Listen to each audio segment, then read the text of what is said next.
What I want to show you in this shot is what grain orientation looks like on that side. And we're going to come over here and look at the top. See the straight grain orientation going across there? We've got that all wet out. Now, pardon the camera shift here real quick. We're going to look at the opposite side. I'm going to show you what a little bit of air looks like. The flecking in that surface is air. Now, if the grain orientation doesn't perfectly parallel the lines, it's not a problem as long as it's within 10 degrees of the grain orientation. This can help me get some of the air out of this. The result will be that I'll pull some resin out of it too, which is not what I'm trying to do because we're going to pick that up in our next layer. That gets rid of most of our air. Down our grain orientation. Okay, make sure that it's wet out right at the butt end there, right along the selvage, and we're going to butt our next ply up against this edge. Okay, now what I'm doing is I'm rolling this down. I'm out 3 inches from this surface. I've checked that so that I don't have to move it much, and I'm gauging it as I go along.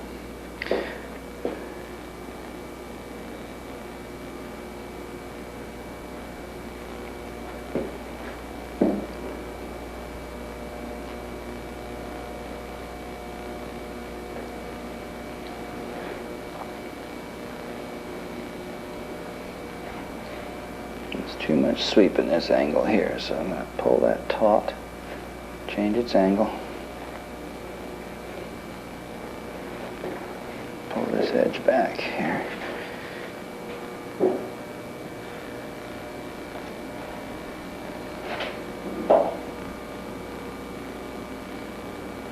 If you put on a relatively dry layer of micro,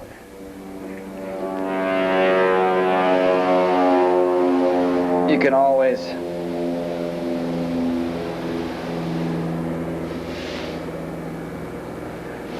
wet it prior to put your material down again. It'll certainly melt and make the application of your glass a little easier so it'll stick down.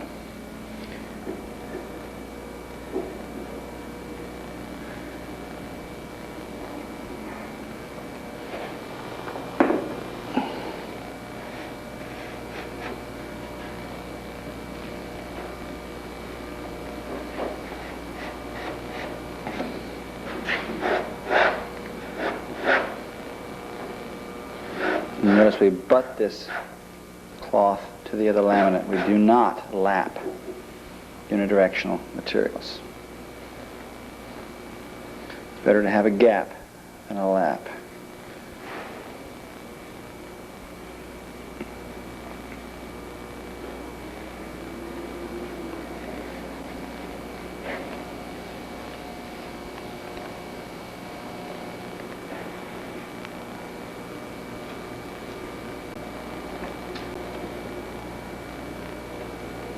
I want to move this cloth.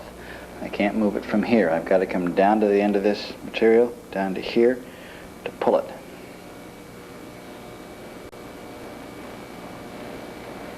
There we go.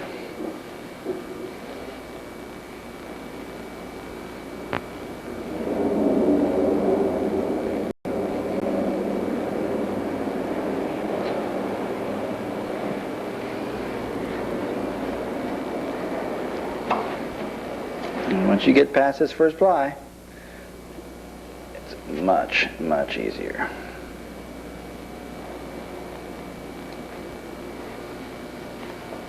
Okay, third ply. We're going to show you a little different method. It's quite acceptable. The other one works okay too, but it's a little more difficult to deal with. We're going to trim both sides instead of just one.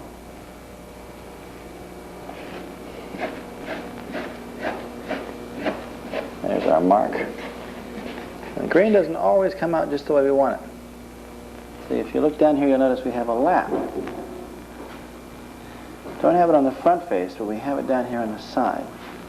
So what I'll do is I'll lift one or the other and trim it off to match so we do not lap this a lap of about 1/4 inch there. I'm going to get down on this side. Do the same thing over here.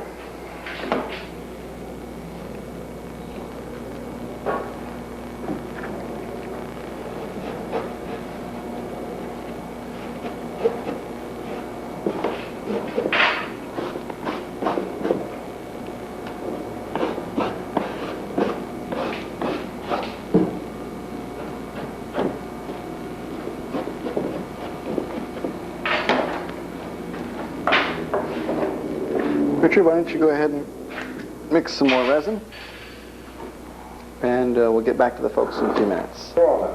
Okay, last time we showed you laying down and rolling out like so.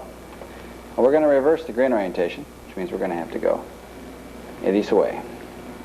We have to be far enough down so we get a full lap. Now there's your grain orientation, so I make sure we have enough material out here. I keep my eye on this as I'm going down.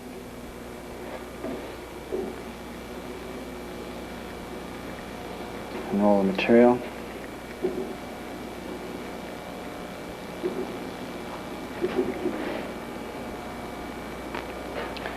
There we go.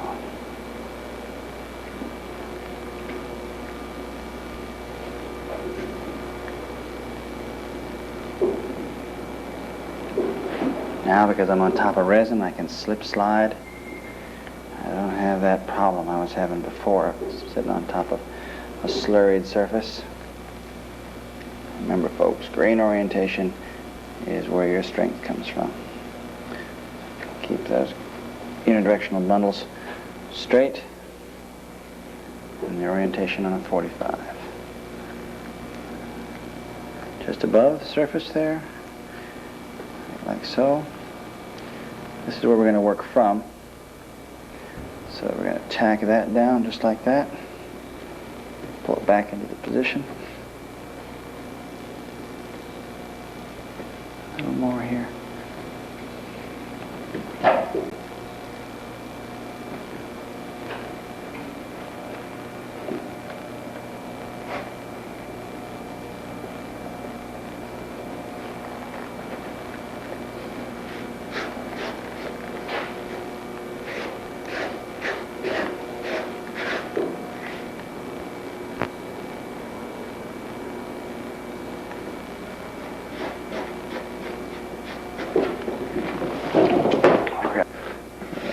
Down, diagonally. Grain orientation looks real nice. Pull it down, rub it good. Try and bring some resin up from underneath.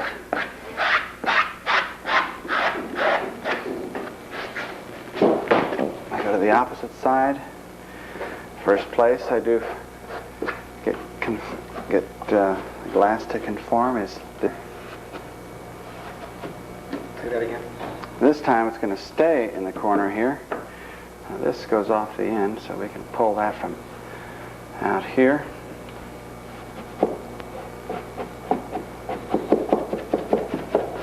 It's going to stay right in place.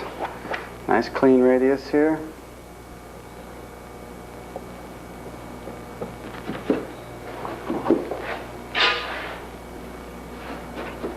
Now we can go and lay these next 3 plies down before we do any wetting out of these surfaces. That allows nature to take its course. This will suck up resin, and that way I can get the cloth down on these surfaces before it begins to tack up and prevent resin absorption. So we'll go on and get these next 3 plies butted down, and then we'll do some wet out. And we'll show you then the measurement, up 25% for the next pair. You notice on this tip, we have a slight amount here that's left. There's no load at the end. So this is not a critical condition. It also gets trimmed away when the winglet goes on. So not to fret. That's our second ply, full length. Now, Richard, you come around to this side. We'll show the folks that we haven't bothered to trim any of this yet. We'll do it all in one shot. And then we'll wet it out all in one shot. And we'll measure up and show you the application of the next 2 plies.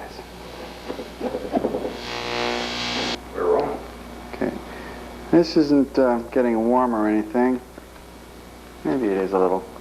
But since this is 2183, we're not using 87. We want this to be rock solid tomorrow. It's starting to get a little thick.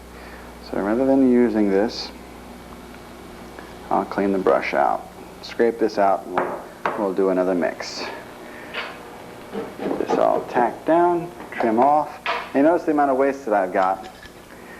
It's pretty standard. We could, if we attempted to cut one end at 14 inches wide and another one at 12 and another at 10. I've attempted to do so to save a little bit of glass, but it's only $3 a yard. And so please excuse the waste, but it's not worth the complexity of trying to address the exact size ply.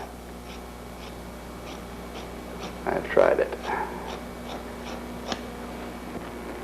I was complaining a bit ago, just before putting down the glass, that I thought that the phenolic balloons would be too opaque to be able to see the cross-hatching. What did I know? It's the first time we've used them on this surface. And the reason we're going to them is because they don't go into the air when you mix. And there's no waste. Health hazards decreased rather substantially. I would say by several 100%. And on with these issues. Notice that if you go with the grain orientation,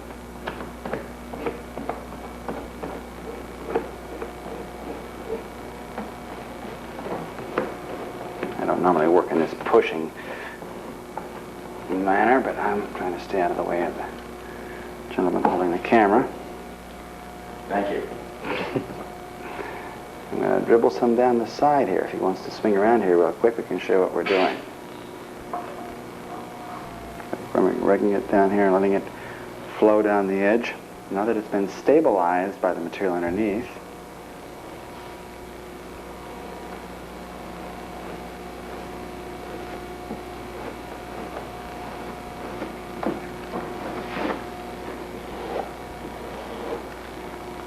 we're working pretty much in the area where when I'm done with squeegeeing this particular laminate, we won't be working in this area any longer. So we will endeavor to remove all the extra resin from 25% of this total length, because we won't be back again to absorb any of the excesses.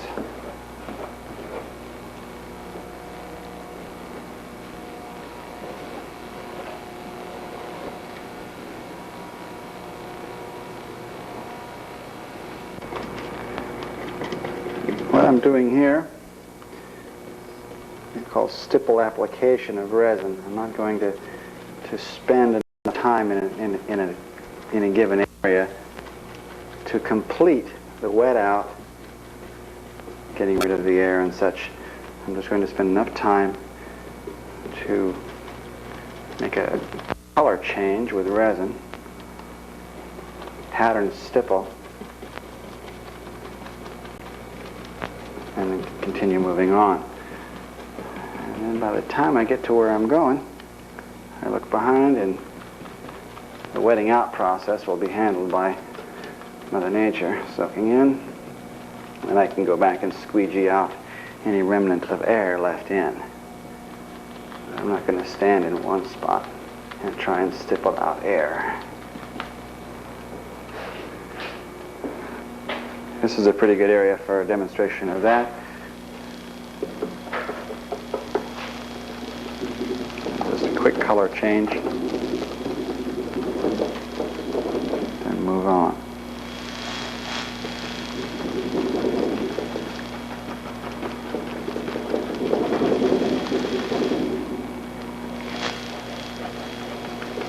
Not a lot of resin, just enough. You get a feel for it.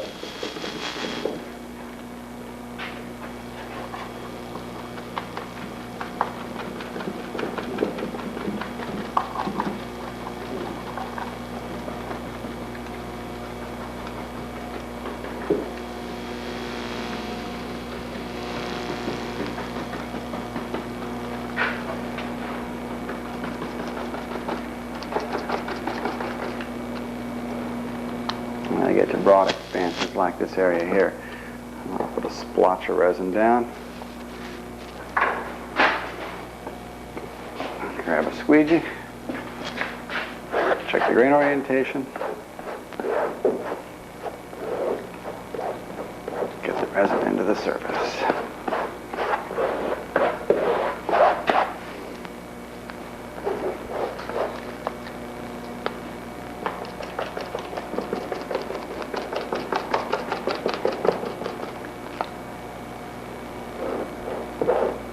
Okay, we're gonna measure this in 35. Don't do this with a tape you want to preserve. 70 and 105. You mark right on top of your glass. Take a piece of old glass cloth. Something that doesn't have a lot of resin on it.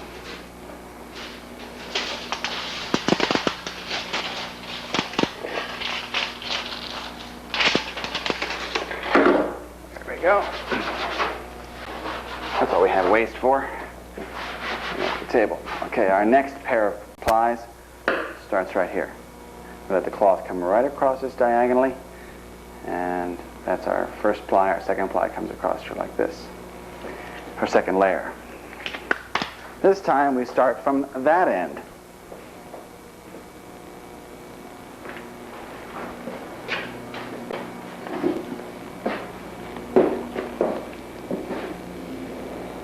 There's our mark.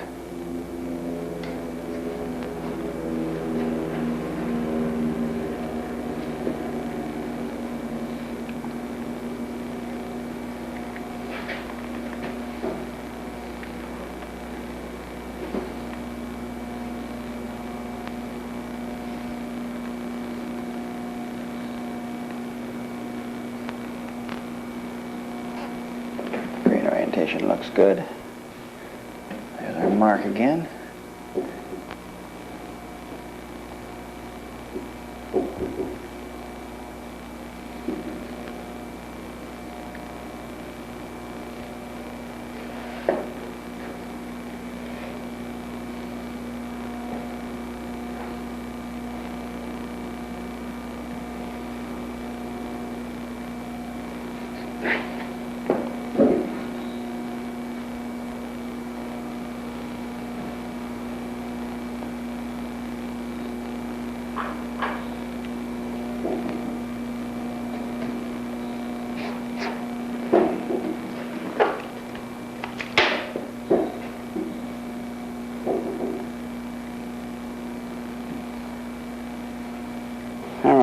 Something I'd like to show you, something that we're all tempted to do when we reach a condition that looks like this one, is that a few minutes ago I had this looking like this. It looked okay. And I thought, oh, I'm real close to the edge. I almost got this made. And I thought, no, wait a second. We're way off grain orientation. My line is here.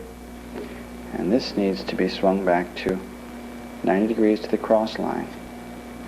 So pull this out. Swing the grain orientation back around again. Make sure that everything remains along that line. Once I've got the grain orientation established, then I can come back here and pull it along that grain line back into the corner. Pardon the rhetoric. I know he's repeating himself again, getting to be an old man. But I don't want you to get this wrong. You have the strongest, lightest wing you can make. Holding it here, pulling it along the grain line. After I've established that, then I pull this down.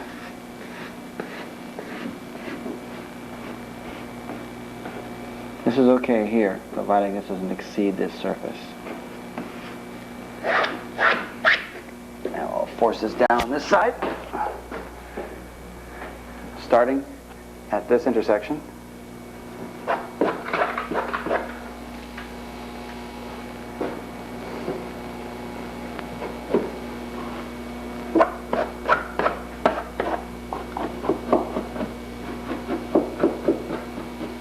There's that butt line again right there.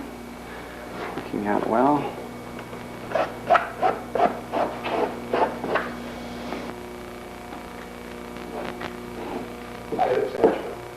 Okay. We've got the first ply on. In this case, this would be the third ply. This was the fourth ply. The two cross approximately at the 25% mark.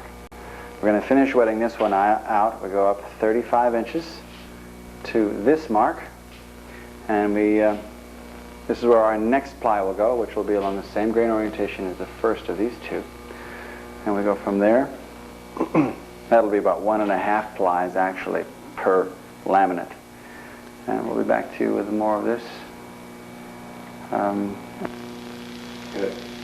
One of your, now that you're doing your 5th and 6th plies, you're down about you're at 50%.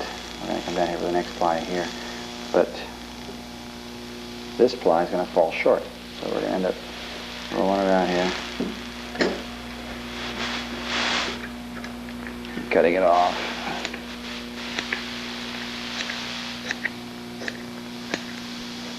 Setting it aside.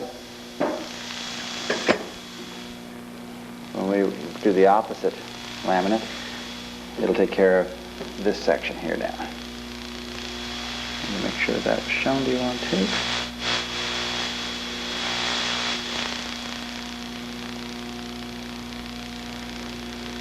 Oh, these last plies are so much easier. That first one will be cursing my name.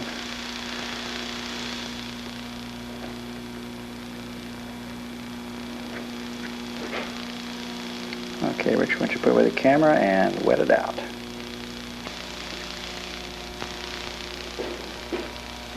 To use this cutoff, you need to unroll it because the cut end was the opposite direction we needed to use it. But the grain orientation is bass-backwards.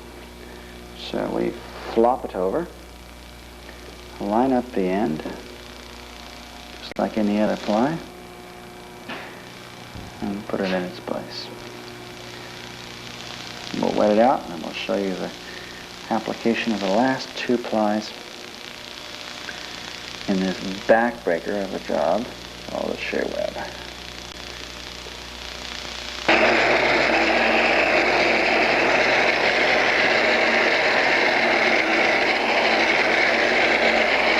Heat's not an absolute necessity, but what it'll do is it'll loosen up your resin and allow you to get some of the air out of it. One of the things you must be very cautious about when using heat, you cannot stop. Oh, hi, Joe. How are you today? Meantime, you're burning a hole in your wing. So you got to keep moving as long as the heat is directly over your work surface.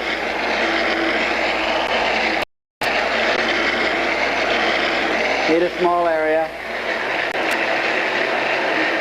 Check it. Bring the resin up from beneath. You can start this process much earlier in the lamination than where we are at present.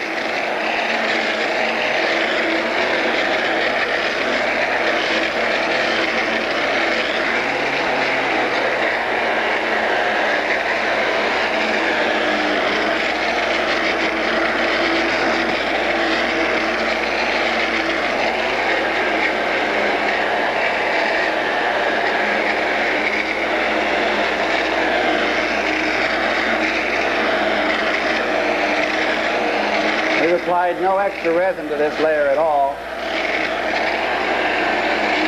and we're completely wetting it out from resin underneath.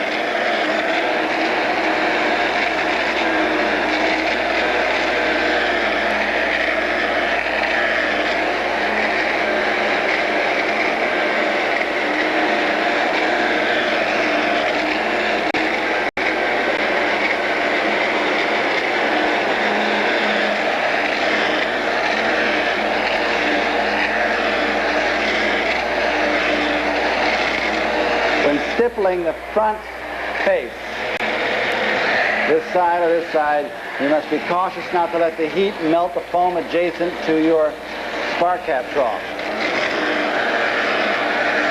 I have a lot of resin and glass density on this surface to help me avoid that on this side, on the top.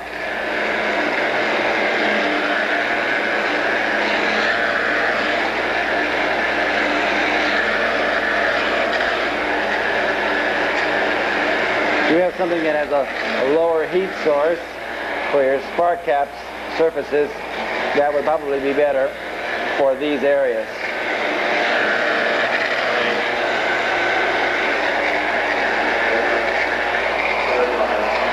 Hairdryer, yeah.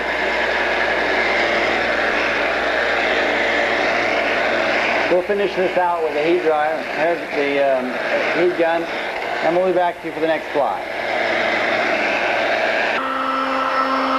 We haven't added any resin to this area at all from the last laminate. So we're going to heat it up a little bit.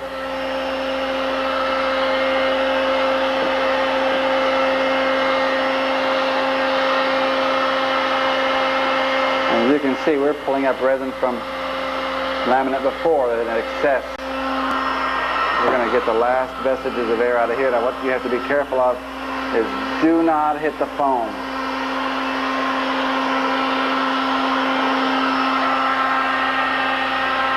Grain orientation is this way, so look at all the extra resin we've got. All coming up from below.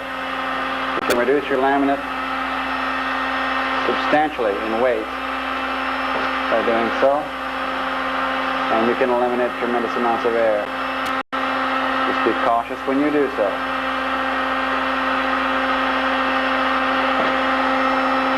We've done this on the whole laminate, and now we're going to apply our last two pieces of glass from this point outboard. We've just put down the last two plies of our shear web, making this 8 plies thick, centered over our two outboard bolt access bolt reinforcements. We place a 4 by 6 bidirectional laminate. 3 plies like this in this area, and on this end, on the inboard end, we go 4 by 4. Right up to the edge of the spark cap trough, but not exceeding the edge.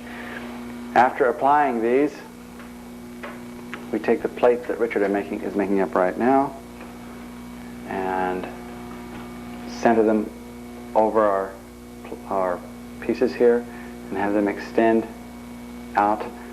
The height of the spark cap is approximately 6 1/4 inches. 6 1/2. 6 1/2. That will show them on tape. We'll show them. So if we're out the distance of the spark cap, 6 1/2 will do it. And when we get the aluminum, we'll custom cut the aluminum to match this angle, this face, because the two ends are not perpendicular to the center line of the plate. But we'll Show the angle again. Now I won't be able to see the angle if you get the plate in here. Okay, you can see the plate just beneath the surface, marked, outlined. We're going to brush our plate that's been sanded well, cleaned. This angled surface parallels this edge. Right over top. I've brushed it liberally with resin. And we're going to take small nails and position them in 2 places that the wing slopes this direction. We're going to put a substantial amount of weight on this tonight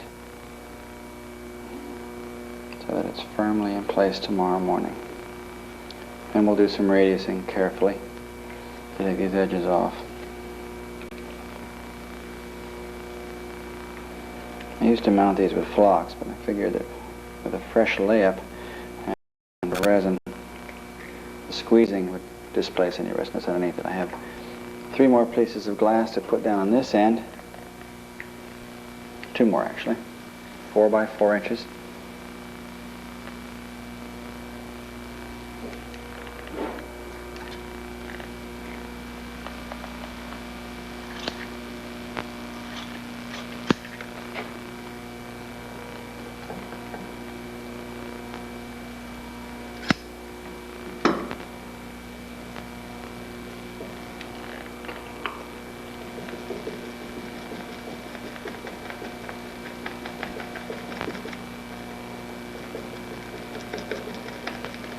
And we'll reproduce the same effort on this end with the 2 by 2.5 plate. It comes just up the thickness of the spar cap, about 0.2 on the top side. We started this layup about 8 o'clock this evening. It's now 1:18. We're about to go upstairs and have Chinese food, frozen. It's a long layup, so when you get started, make sure you have everything in place. 16 pieces of unidirectional glass cloth cut on a 45, neatly stacked, not folded. Your metal plates cut, your slurry all set up, everything you need, your parts marked, and make sure that you've had plenty of rest before you start this layup. The camera will take a look now at the weighted plates in place, and we'll come back to this tomorrow morning and put the leading edges on. We're going to reinstall the aluminum extrusion that we showed you earlier. Make sure that it holds the shear web area straight during the cure, and we shall remove that tomorrow morning as well.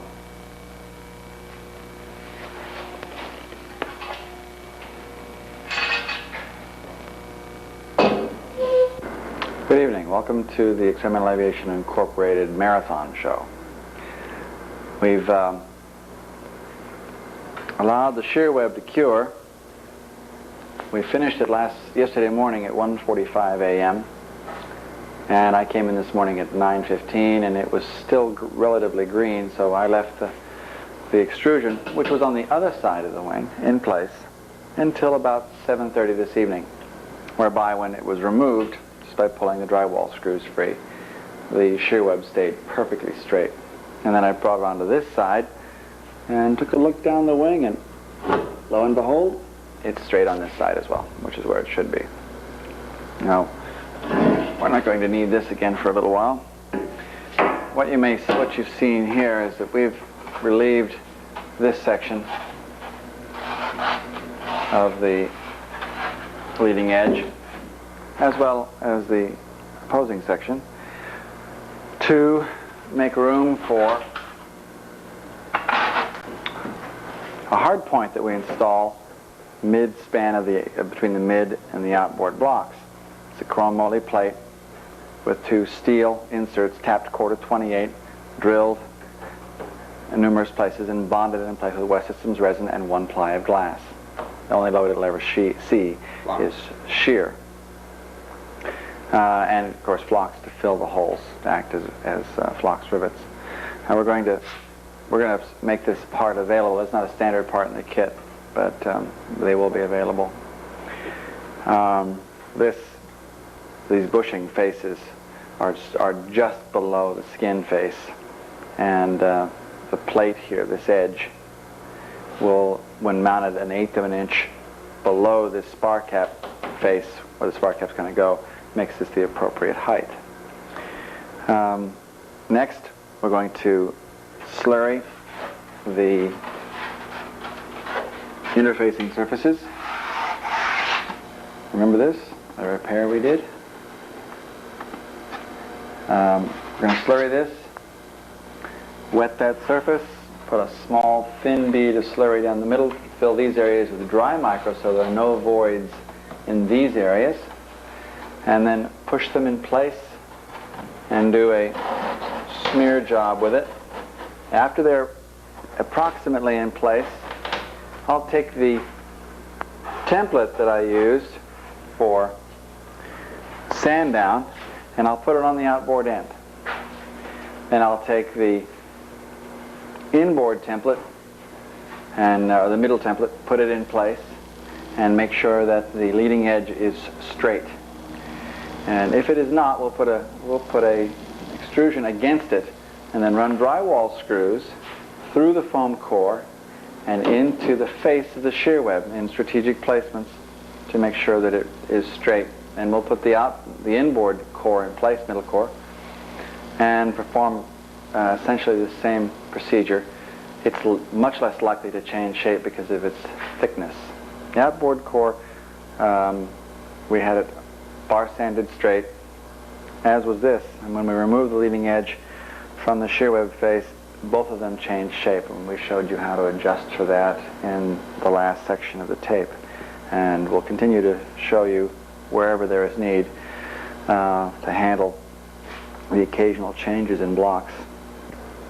There are a number of different arguments about method that can be used for attaching the leading edge. Some support priming the leading edge only and putting a relatively thick rivulet of material down the center. I feel that if you only got a marginal bond between the leading edge and your shear web, it would certainly be far in excess of the strength of the foam to which it was attached. I think one of the premier things that you want to address in bonding your leading edge is position. Making sure that it is reflective of the original condition, original relationship the leading edge had to the shear web before it was ever removed. The methods that we've employed in making these wings, the jig, positions, and such, we're all addressing that primary issue, making sure that your wing ended up after the shear web exactly what it was before. The only real difference that we don't address is the minor increase in thickness we have. Outboard we have 2 plies of glass, that's .009 thick a ply, 18 thousandths. Our hot wire is 041, so actually our leading edge is slightly closer. We can't account for specifically the amount of micro that's left between the surfaces. So let's say we know that this is going to come right back to its original position. We may be a little further forward here, the cord actually being slightly larger. And then being 8 plies here, we are 8 times 009, 072, so about twice the thickness of a hot wire in this area. So it doesn't amount to a lot of material. But largely, we come back to our primary attempt at reproducing exactly what we had before hot wiring off the leading edge. So I support the method that uses a relatively thin prime on the shear web, a thin prime on the foam interface, and a very small mound of microballoons down the center, so that it's easy to get your foam core to come right up against the shear web.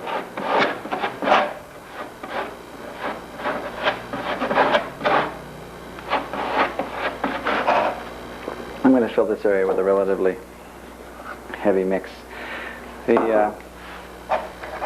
fact that we have a hard point in the middle of the wing also prevents us from moving the wing around as much as maybe we would have in the past without it there.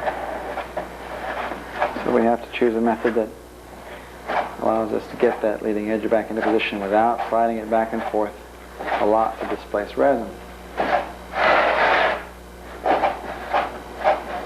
Come up to about 3/16 of an inch of the edge is more than sufficient.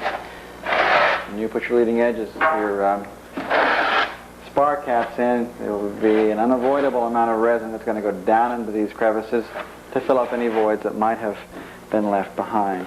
Show us the consistency of the resin. Resin's pretty thin. It will flow of its own accord.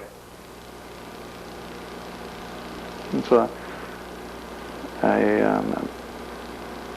thin to medium slurry.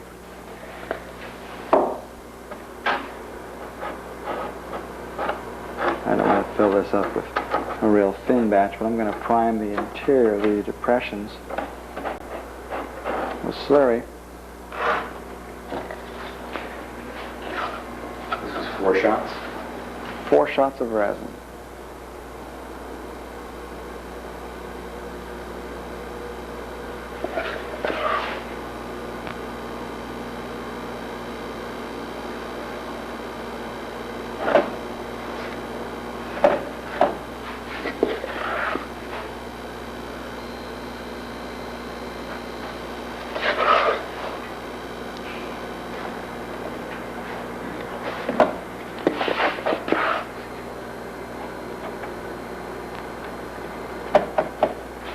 And when I go to squeeze this back on again, I'm going to try and, as I push down from above, I'm going to try and not favor tilting toward one corner or another when I push on it.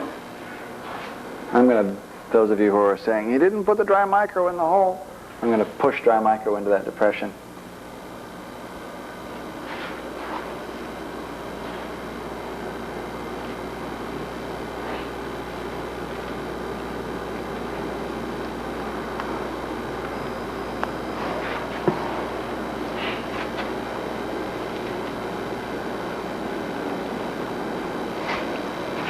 Now, if I were leaning back, I'd squeeze resin out that side. If I'm leaning forward this direction and pushing down, the resin would squeeze out that side. If I'm pushing the other way, it would squeeze out this side. So I'm trying to push down evenly.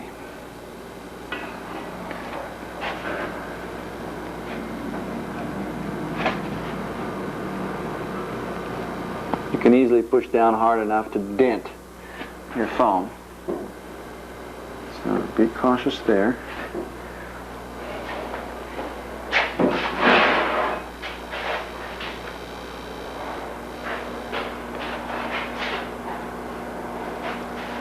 And there's what we've been talking about, that line. We should be able to reproduce that line. It should be dead straight when we're done. I'll be able to tell that when I put the template on the end. I don't want it on. I'm interested in the straight edge. Okay, again, if you can see the line, it's not quite paralleling. I'm on the line down here, but I'm about 1/8 of an inch or so off here. That means the leading edge is swung this direction. So when I put the screws into the foam, I'm going to favor the top side first. You can tell just about the point when you encounter the glass.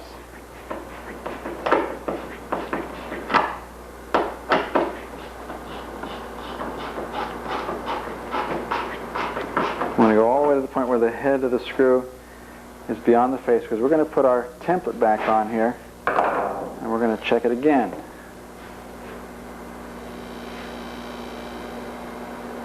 Well, out of line this way now. One more time.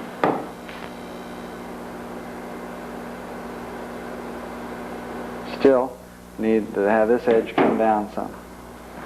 I'm going to tighten this up a taste more.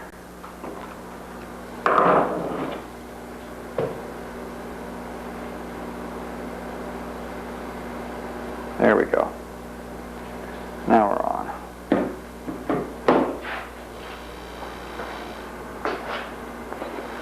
Now we'll take our hot wire template and our sand-on template.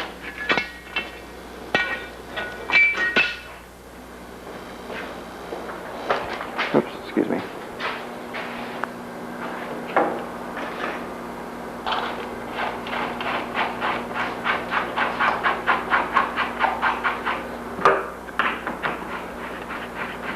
And verify that airfoils are back in their original positions.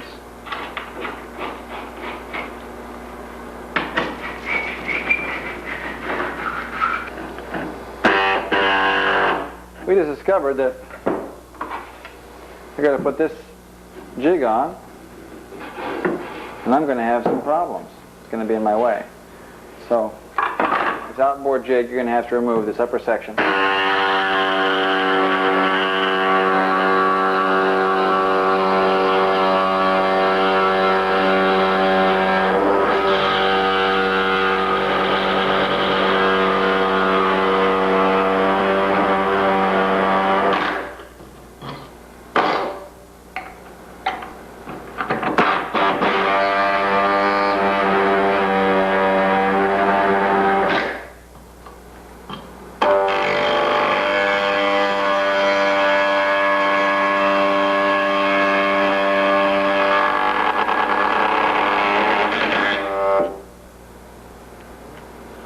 I hate that when that happens.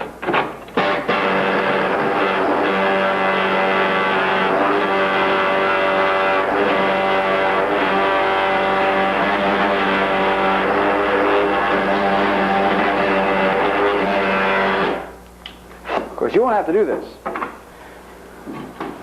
In hindsight, it is 2020. Get that in position. Place the other one. Check all these surfaces too. Make sure you don't have any resin on here.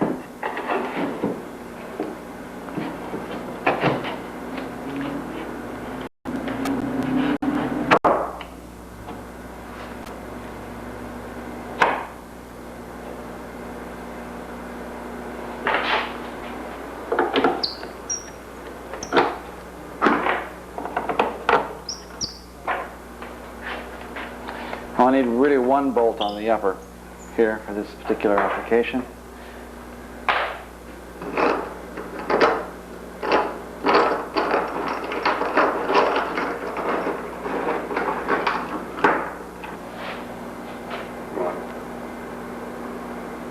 You can see we're clearly between the two.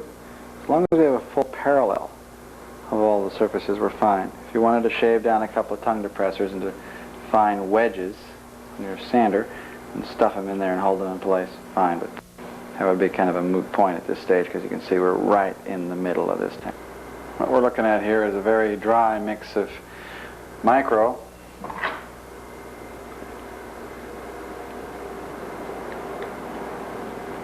stuff this in here. Don't want any voids in a composite structure if you can help it. So we're going to backfill this as much as we can.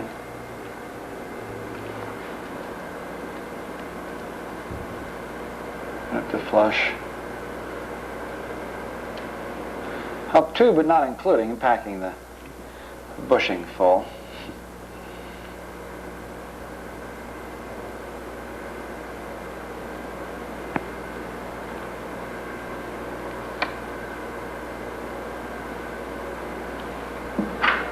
And we can scrape this off.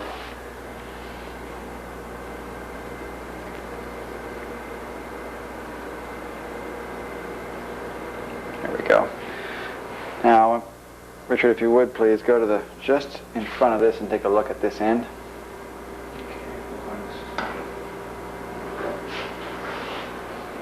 I'm going to point out what I want the builder to look for. You see here, there's a gap and there's no gap here. There's a gap up here and no gap here. If you look here, there's a gap on this side and a gap up here. That indicates that the core is too far this direction, especially if you look down here and you see that you're definitely on the jig on this side and you're on the jig on this side. There's no gaps. This thing doesn't move back and forth. And what we want is we want the airfoil directly between the jigs. That can be accomplished by putting a tapered tongue depressor here and here, making sure that you're between the two surfaces right there. That centers this end of the core accurately. Now I have to push the jig over to make it do that prior to putting this other end on. But in the meantime, this is when I'd put the screws in the base on this side and this side to make sure that it's straight in between. So that'll be the next step, running the screws in at the base. Wouldn't be unwise to have someone help you at this particular stage. Hold it where it's supposed to be. We have drywall screws now on this side, below flush, putting tension down on the core. And if you can see from me moving this back and forth, I let go. We're average, just about in the center of the jig. If I move this back, we're right in the middle. We're up against the core here and here. Now that I've established that, this end is fixed, and this end is fixed. Now all we have to do is get the center straight in between. And what they used to do is they'd take a straight edge across this, and it'd say, oh, it looks like I got a parallel here and a parallel here.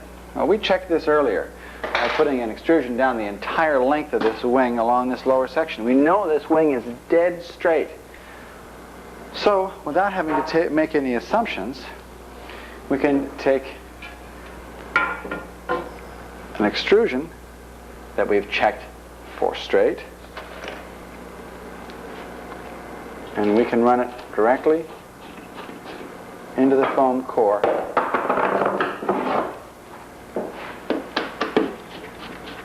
Pulling it straight. Straight line is the shortest distance between 2 points.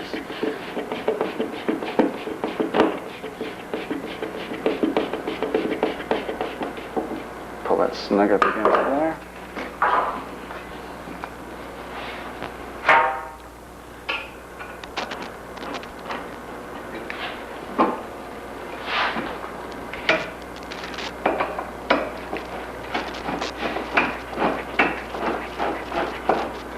There's nothing more pleasing than, after all this effort, having a wing that doesn't distort an image of something that it's reflecting. And after you've spent 2 years of your life building a wing, there's nothing more disappointing than have one come out crooked. What these videotapes are all about. Okay, pull that leading edge up there.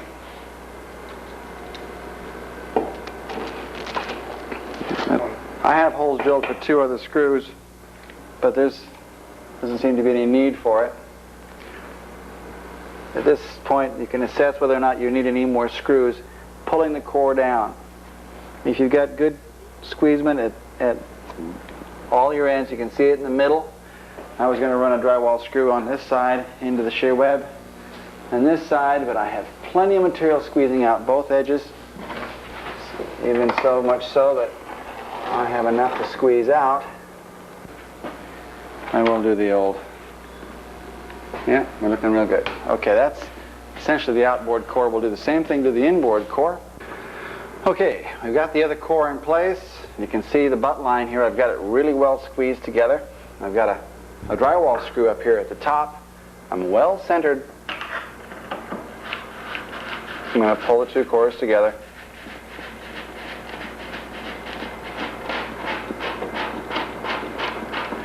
And the head is just about flush. You're producing enough tension to hold things together. I'm going to put one here as well. And I'll put one on the opposite side to balance it. Make sure I got a good.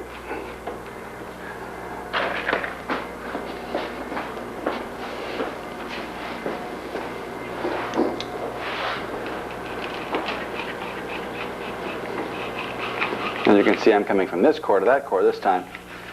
Won't make any real difference.